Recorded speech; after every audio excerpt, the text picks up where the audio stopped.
Todo mundo com razão ficou pé da vida com a prova do Enem. Eu não tiro a razão de ninguém, aliás, tem que ficar indignado mesmo, porque aquilo foi um absurdo que aconteceu. Aquelas questões da dialeto secreto dos pajubá, a tal da vovozinha lésbica, a questão da demonização do regime militar, aquelas Miss Peru tentando, fazendo uma espécie de um loas, elogiando as Miss Peru que lacraram nos seus discursos de competição de beleza, aqueles pouquíssimos ou quase nenhum autor verdadeiramente clássico da literatura brasileira foi abordado, e abordaram um Zé Ninguém que não importam nada para a nossa língua. A indignação foi verdadeira, mas tem certos assuntos, tem pontos chaves nessa questão que não foram analisados, que eu quero tratar com você neste vídeo e que serão verdadeiramente grandes desafios para o novo governo do Jair Bolsonaro e principalmente para o ministro da Educação. Surgiram mil opiniões sobre o que foi o Enem, se ele era socialista, se ele foi doutrinação, se ele estava querendo mudar o pensamento da moçada, o que era aquilo, porque estava assim tirando verdadeiramente a qualidade daquela avaliação que, ao meu ver, não deveria sequer existir, que tinha um problema com isso, problema com aquilo, saiu o Bolsonaro criticando. Ao meu ver, foi ele que fez a principal crítica ao Enem. Eu acredito que meio sem perceber, na verdade, a profusão de problemas que traz este tipo de prova, principalmente esta, com esse viés ideológico excessivo. O Bolsonaro falou numa entrevista ao Datena, eu não consegui baixar o vídeo, deve estar protegido por alguma razão, mas eu vou explicar rapidamente o que ele disse.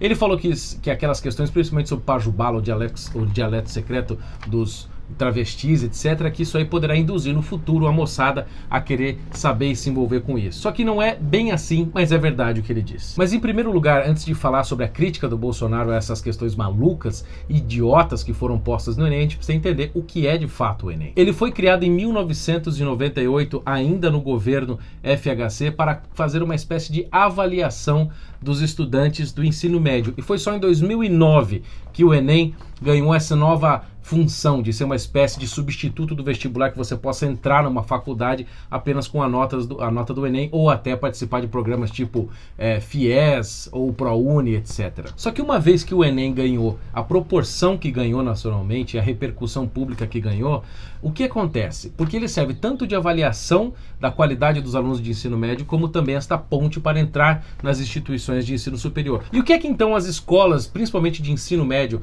começaram a fazer? Eles começaram a bolar o currículo do ano seguinte ao Enem para poder preparar os alunos para o Enem daquele ano. Por exemplo, vamos dizer que teve uma questão X sobre ditadura militar em 2017. Aí o pessoal do ano de 2018 começa a preparar os alunos baseados no Enem do ano anterior. Ou seja, o Enem acabou se tornando uma espécie de criador de conteúdo para o currículo escolar, principalmente do ensino médio. Ou seja, ele ganhou uma força muito grande na criação e na influência dos currículos escolares de ensino médio, principalmente, o que começa a moldar a cabeça da molecada desde então. Inclusive os treineiros começam também a se preparar usando essas provas. Então vocês entenderam?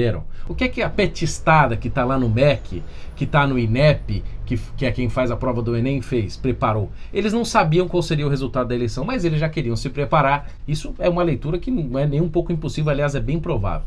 Eles não sabiam quem ia ganhar, mas se fosse o PT, a prova favoreceria o governo do PT. Se fosse Jair Bolsonaro, o currículo iria ser uma espécie de combate, uma espécie de, como é que eu posso dizer, uma prevenção contra o possível governo Bolsonaro. E aí eles fazem essa prova cheia de pajubá, de vó lésbica, de maluquice, de dialeto disso, daquilo, detonando o regime militar, criticando o uso, né, fazendo as redações sobre o uso de manipulação digital e todo tipo de coisa, fazendo, óbvio, umas certas críticas veladas ao Jair Bolsonaro. Tudo isso para preparar os currículos do ano que vem, não importando quem vencesse. Então agora que o Jair Bolsonaro ganhou, as escolas e os professores espertinhos e malandrões terão todos os motivos e todas as razões baseados no Enem deste ano para moldar o currículo do ano que vem de ensino médio, mas também de ensino fundamental, que eu acho que é quinta, oitava série, eu já não entendo mais quando virou esse negócio de ano, eu já não entendo porra nenhuma. Ou seja, vocês entenderam? Eu vou explicar de novo. O Enem serve como uma influência e uma preparação para os currículos de ensino fundamental e ensino médio do ano seguinte. Portanto, o que foi abordado neste ano de 2019 muito possivelmente influenciará o currículo de escolas particulares e públicas no ano de 2019. Então você que tem seu filho em escola no ano que vem, prepare-se, porque pajubá, toda essa crítica de novo ao governo militar, as questões de fake news, as questões identitárias, a questão de Miss Peru, esse negócio vai tudo entrar ano que vem. Aguardem e anotem o que eu estou falando. Eu não sei se vocês sabem, mas o Enem foi a criação de um homem chamado Paulo Renato Souza, que foi o homem da educação do governo FHC. E esse cara foi um escravinho, foi um funcionário do Banco Mundial, que é mais uma dessas organizações globalistas aí de plantão. E um dos livros que ficou muito famoso do Paulo Renato Souza foi um livro chamado Revolução Gerenciada, no qual ele explica como foi a maravilhosa gestão dele no governo FHC do Ministério da Educação. E assim, olha, a revolução foi de fato feita. A revolução que os globalistas queriam para ferrar com a educação brasileira foi de fato feita e foi gerenciada através principalmente do Enem, fazendo essas influências de currículo através de uma prova no ano. Se a gente for ver, por exemplo, o PISA, aquele exame internacional, e ver a evolução do Brasil desde o ano 2000, que começou a avaliação do PISA no Brasil, até 2015, que foi a última avaliação, o desempenho em leitura e matemática, o desenvolvimento dos estudantes brasileiros foi praticamente zero. A alteração foi pouquíssima, de alguns pontos só. E detalhe, ano que vem, no segundo semestre de 2019, sai o resultado do PISA deste ano de 2018. Vamos ficar atentos para ver a maravilhosa evolução dos estudantes brasileiros com o método Paulo Freire, com a alfabetização segundo Emília Ferreira e tantos outros palhaços que ferraram a educação aqui. Veja só, no último ano, em 2015, foram 70 países que participaram do PISA. O Brasil ficou em 59º lugar em leitura e 66º em matemática, de 70 países. O Brasil ficou em 59 em leitura e 66 em matemática. E no ranking geral, o Brasil só ficou à frente do Peru, Líbano, Macedônia, Kosovo, Argélia e República Dominicana. Todo o resto dos países que participaram, o Brasil ficou atrás. E aí as pessoas ficam se perguntando qual é o problema, o que é que está acontecendo com a educação brasileira. Eu já falei isso aqui em outros vídeos, eu vou ser bem sintético aqui. Porque todo mundo sabe que os gastos com educação, os investimentos em educação no Brasil só aumentam. Para vocês terem uma ideia, 6% do PIB do Brasil vai para a educação. É muito acima do que países tipo Chile, Argentina, Colômbia, Estados Unidos, que investem cerca de 4,5% a 5% do PIB em educação. Mas o Brasil não, ele investe um monte e a educação continua uma porcaria, pô. E adivinhem qual é o primeiro país do mundo em educação segundo o PISA? Não é nem o Japão que está em segundo lugar, onde eu estive recentemente, que a educação de fato é exemplar. Tanto a educação com as pessoas, a educação moral, como a educação de fato técnica de leitura e matemática, etc. Sabe qual é o primeiro país? Singapura. É, Singapura, um país que ninguém dá bola, ninguém sabe que a educação em Singapura é sensacional. Aliás, dá uma pesquisada no Google para você ver a maravilha que está Singapura. Por quê?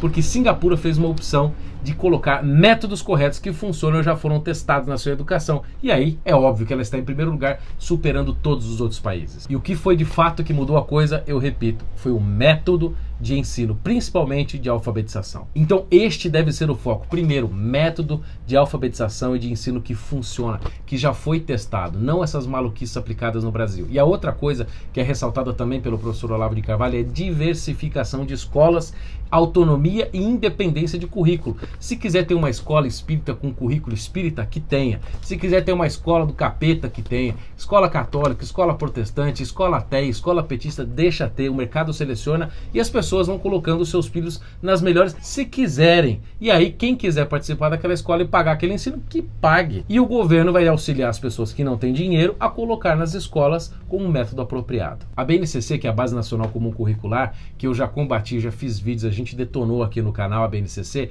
que é uma espécie de expansão do Enem, ela também não pode prosperar. Eu espero ano que vem que o futuro ministro da Educação e o Jair Bolsonaro, com os deputados eleitos, façam um movimento para anular esta porcaria, porque ela não irá funcionar. O Enem não funcionou e a BNCC também não funcionou e precisam acabar. Essa coisa de unificar currículo já deu errado no Japão, já deu errado nos Estados Unidos com o Common Core e aqui também dará errado. O nosso futuro ministro da Educação vai ter uma bomba na mão, uma bomba para resolver. Eu já disse nas redes sociais quem é o nome que eu indico, é o professor Ricardo Vélez Rodrigues, aqui de Londrina. Ele é um colombiano, mas está há muito tempo aqui no Brasil, conhece muito bem o nosso sistema educacional. Eu vou fazer um vídeo especial sobre o professor Ricardo Vélez Rodrigues para vocês conhecerem quem é. Então ficamos por aqui, até o próximo vídeo. Se curtiu, compartilhe, comente, faça a festa, o vídeo é nosso. Um beijo e até o próximo vídeo.